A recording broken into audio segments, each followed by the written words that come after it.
Halo guys, kembali lagi dengan Febitalio di sini. Kali ini kita akan menceritakan salah satu cerita yang menurut saya itu cerita yang sangat menarik. Oke, sebelum kita melanjutkan cerita ini, bagi teman-teman yang telah mengklik video ini, jangan lupa untuk di-subscribe ya. Karena bantuan dari kalian akan bikin Febitalio untuk selalu bersemangat dalam bercerita. Cerita ini bermula saat itu zaman kuliah. Zaman kuliahan ya kalau nggak salah ceritanya ini. Waktu itu orang ini dan teman-temannya itu lagi ngerayain ulang tahun dari salah satu temennya. Maklumlah waktu zaman itu, zaman kuliahan, itu biasanya tuh anak-anak kuliah itu kan sering nongkrong baik di kos cewek ataupun di kos cowok. Karena mereka udah saling akrab satu sama lainnya. Saat itu mereka merayakan ulang tahun di kos cewek, yaitu salah satu teman ceweknya itu lagi berulang tahun di hari itu. Sebagaimana ulang tahun yang dirayain atau yang kita lihat orang lain ulang tahun, yaitu lempar dengan telur, melumuri orang yang berulang tahun itu dengan tepung, ya dilaksanakan atau dirayakan seperti itulah. Dan tentunya di ulang tahun itu pasti adanya acara potong roti. Ya, acara yang bikin suasana itu sangat gembira sih menurut saya. Suasana itu ya tidak adalah selain gembira di acara itu. Setelah selesai melaksanakan atau merayakan ulang tahun di kos ceweknya ini, akhirnya para cowok yang menghadiri acara ulang tahun tersebut akhirnya balik ke kos masing-masing. Kebetulan cowok-cowok ini merupakan geng di satu kuliahan tersebut. Jadi mereka biasa untuk ngumpul di salah satu kos dari teman cowok tersebut. Akhirnya mereka memutuskan untuk menginap di salah satu kos-kosan atau kontrakan dari pria tersebut. Mereka sampai di kos-kosan tersebut, beres-beres, bersih-bersih badan, dan mencoba untuk bercengkrama. Ya maklumlah kalau anak pria walaupun sudah malam pasti pengennya untuk duduk dulu, ngopi bentar, ngerokok sambil bercerita-cerita lah satu sama lain. Saat asik mereka bercerita, para perkumpulan cowok ini, tiba-tiba salah satu cowok ini mendapatkan WA dari teman cewek yang mereka rayain ulang tahunnya tadi. Isi WA-nya itu bikin para cowok ini pada kaget semuanya. Isi WA-nya ini yaitu, "Bang, si Ani tadi habis WA sama cowoknya.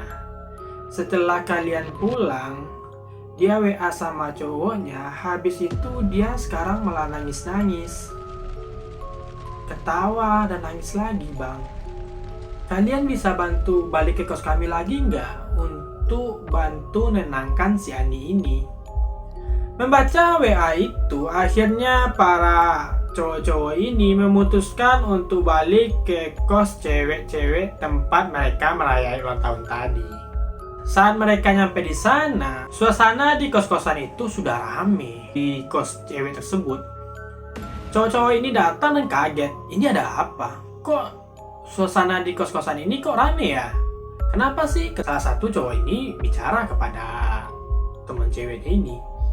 "Ini bang, ini si Ani kita nggak tahu nih. Tadi dia WA-in sama cowoknya, terus dia nangis-nangis, sekarang dia ngamuk-ngamuk bang.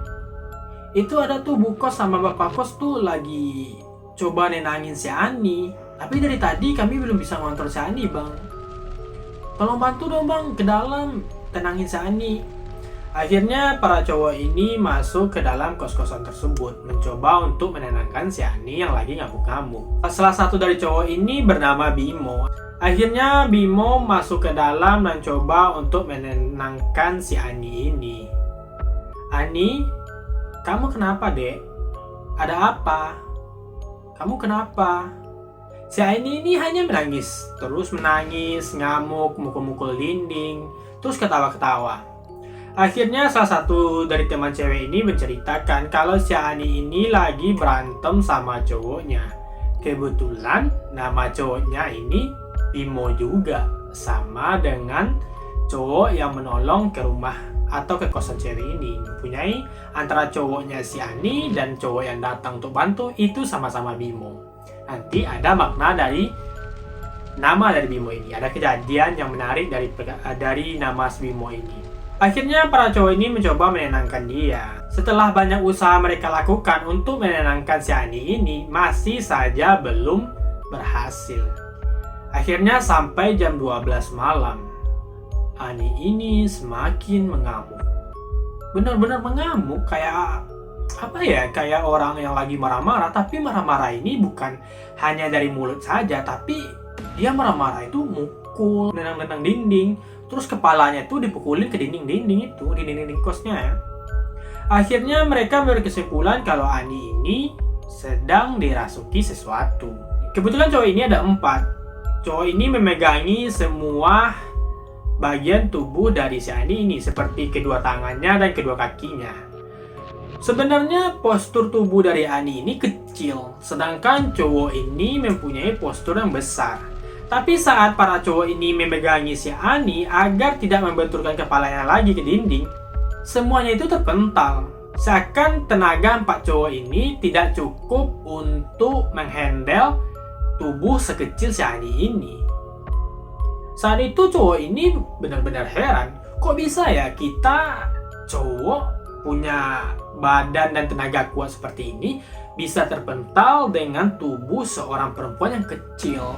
Apalagi perempuan ini bukan perempuan gemuk juga, perempuan yang kurus juga secara postur tubuhnya.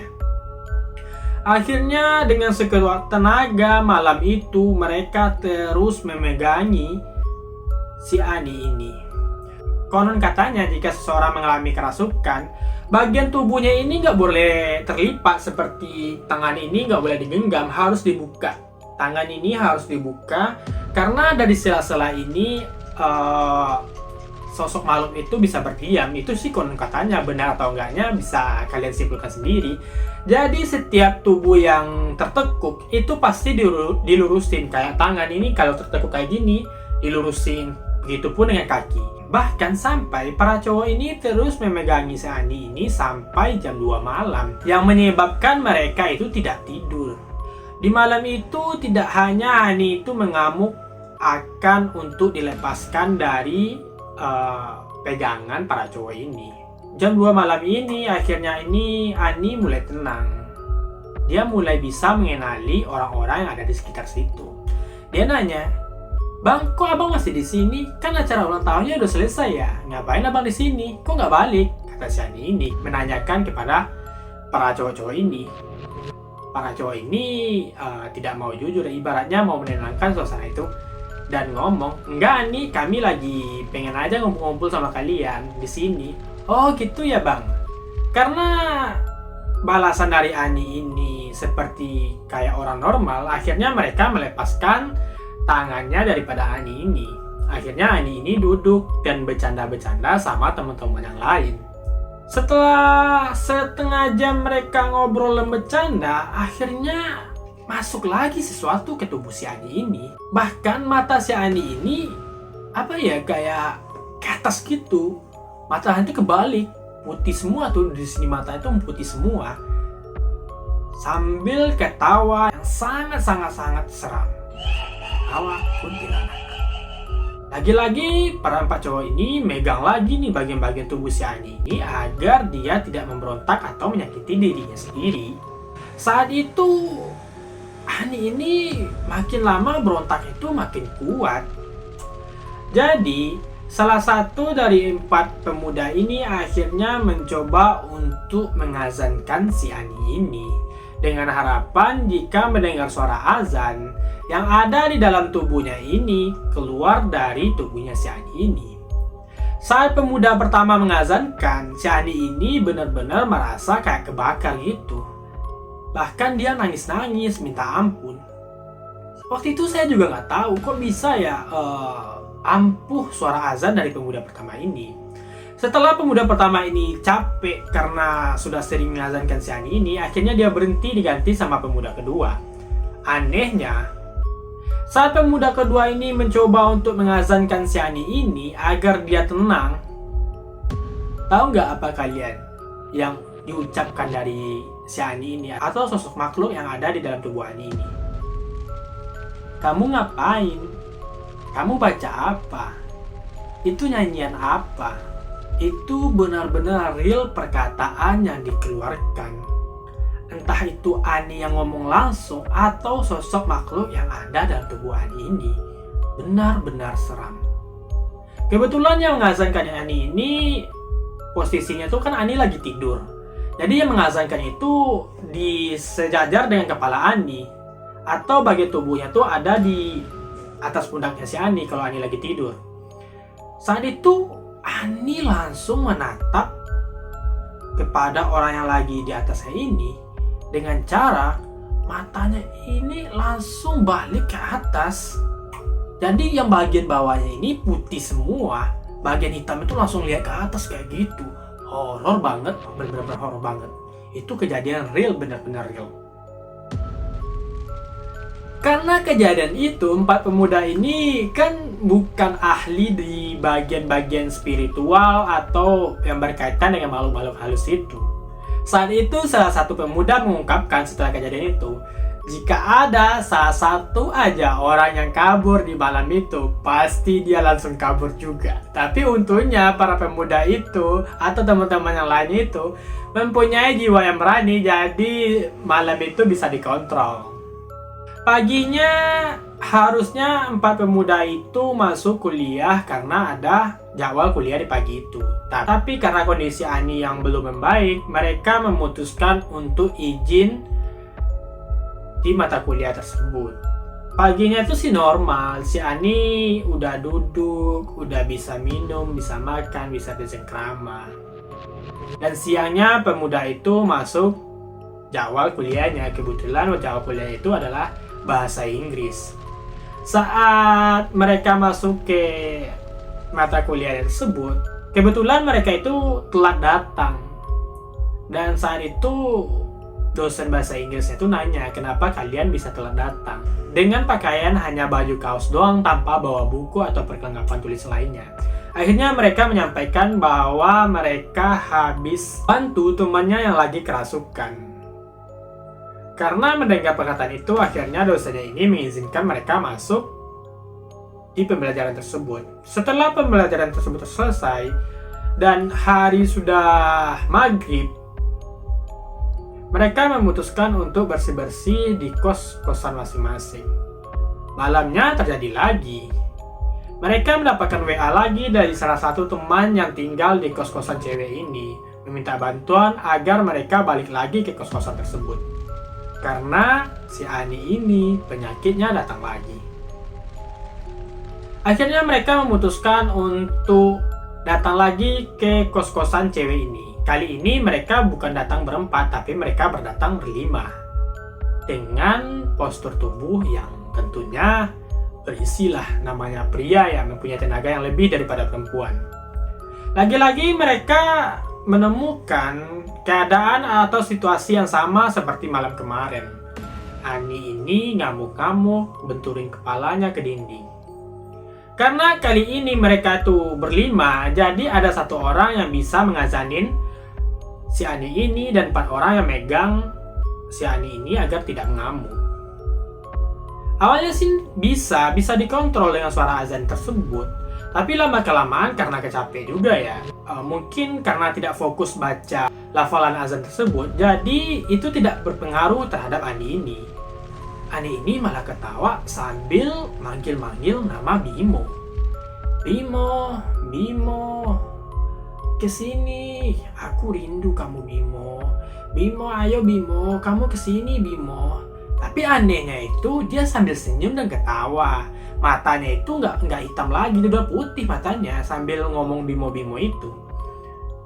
Dan semua orang yang ada di sana melihat kepada teman atau pria yang bernama Bimo yang ada di kos-kosan tersebut. Semua matanya itu tertuju kepada Bimo itu. Untungnya waktu itu teman cewek yang ada di kos-kosan itu ngomong, bapak-bapak, ibu-ibu, bukan Bimo ini Kak Bimo ini yang niatnya bantu kita, bukan ini orang yang nama Bimo yang dicari sama si Ani ini. Karena adanya penyampaian itu, akhirnya masyarakat di sana, ibu kos, meminta maaf kepada Bimo ini karena sudah salah sangka duluan. Itulah kesalahpahaman antara Bimo yang pertama dengan Bimo kedua, yaitu Bimo kekasih si Ani ini dengan Bimo yang penolong ini. Di malam itu mereka terus megangin si Ani ini agar tidak ngamuk di malam itu.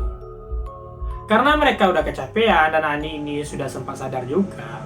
Akhirnya pegangan mereka dilepaskan dari yang awalnya megang kaki dan tangan si Ani. Akhirnya mereka lepaskan.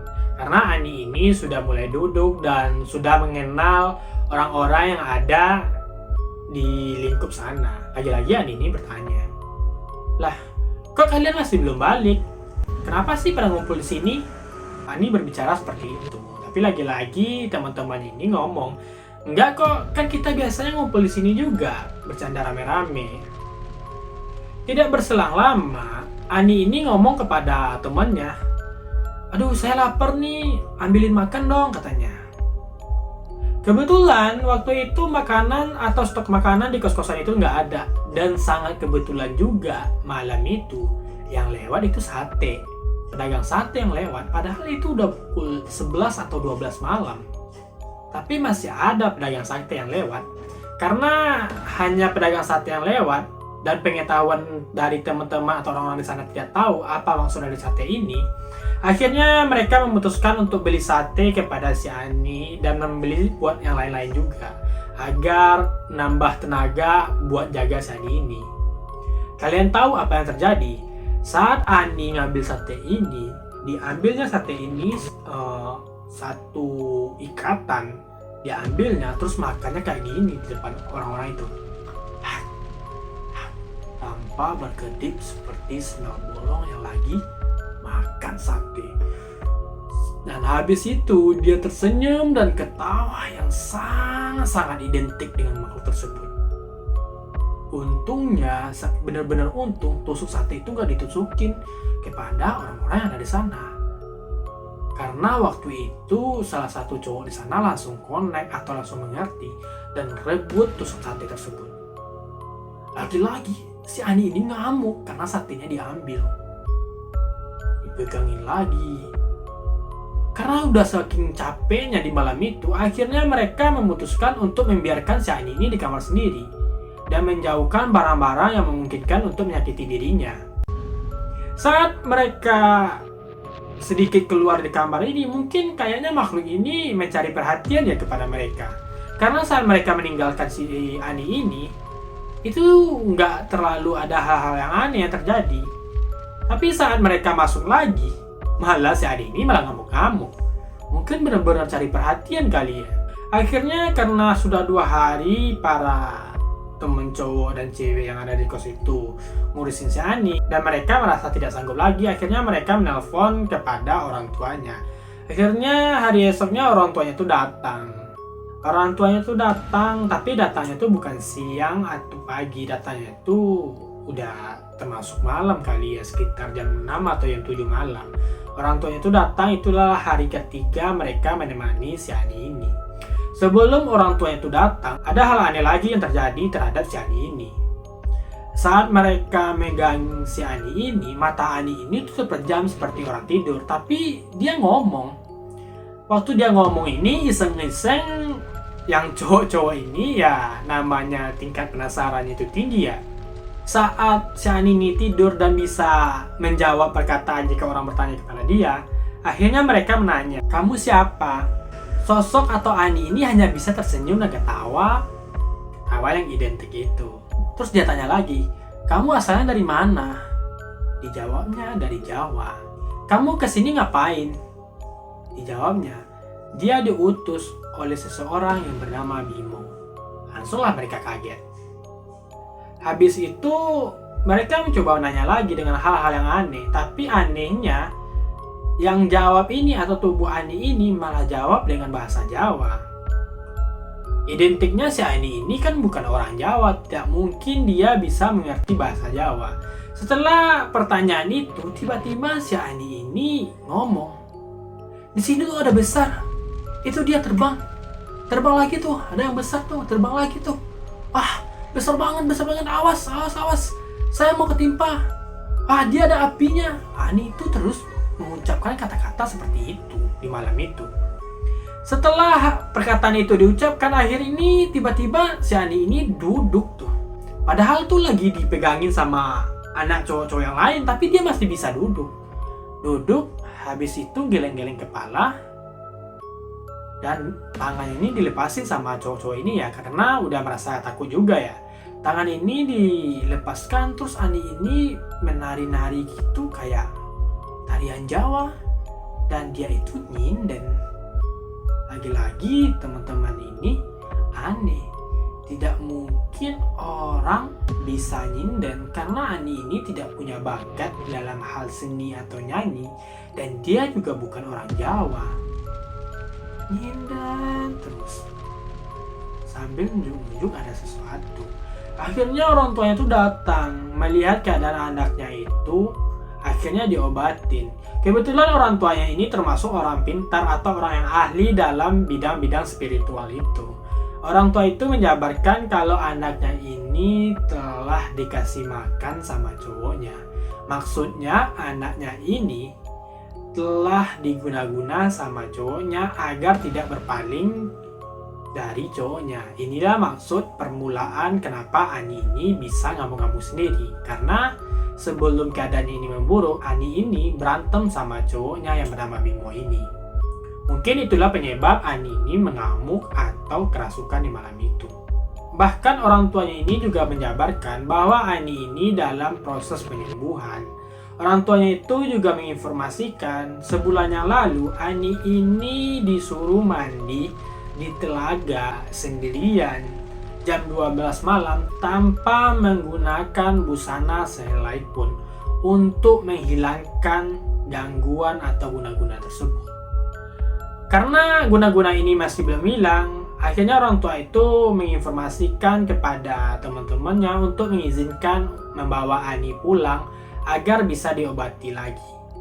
Tapi waktu itu Ani masih ngamuk-ngamuk, tidak mau pergi atau ikut ke orang tuanya ini. Mungkin makhluk yang ada dalam tubuh ini tahu kalau orang tuanya ini punya keahlian untuk menyembuhkan anaknya.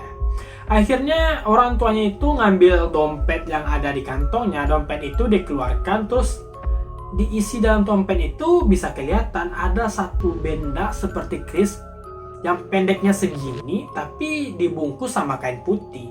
Kris itu dikeluarkan terus ditusuk ke telapak kaki si Ani ini. Gak tahu nih tusuk itu benar-benar tembus atau kris ini hanya digesek-gesek doang ke telapak kaki ini. Setelah itu dilakukan, Ani ini langsung teriak, kejang-kejang dan pingsan.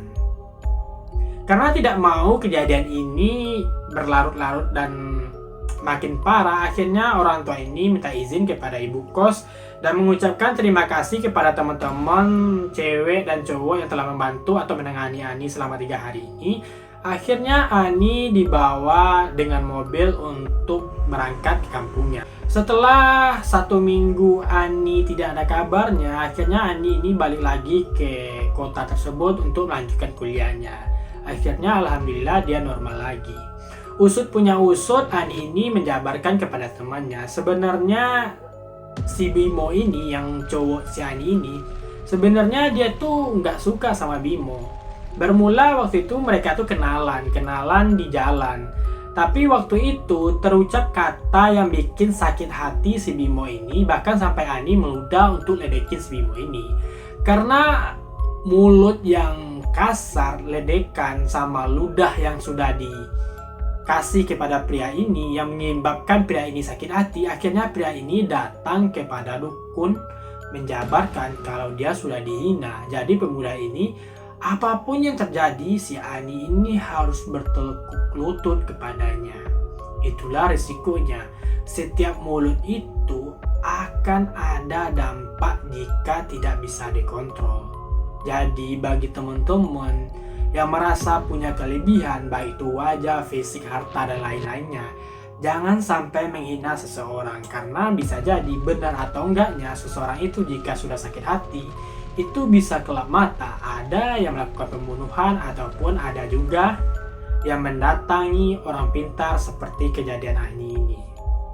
Inilah baiknya kontrol diri itu selalu dilakukan serta menghargai sesama kita sama manusia. Jika tidak suka akan sesuatu atau tidak suka sama seseorang, alangkah baiknya ditolak baik-baik dengan alasan yang tidak menyakiti hati seseorang. Oke guys, itulah cerita singkat cinta ditolak, dukun bertindak, bahayanya permainan dukun di waktu itu. Bagi teman-teman yang telah menonton video ini, jangan lupa untuk subscribe, like, and share ya, karena bantuan dari kalian bikin Febitalio untuk semangat terus bercerita. Stay tune Febitalio, nantikan cerita selanjutnya. See you guys!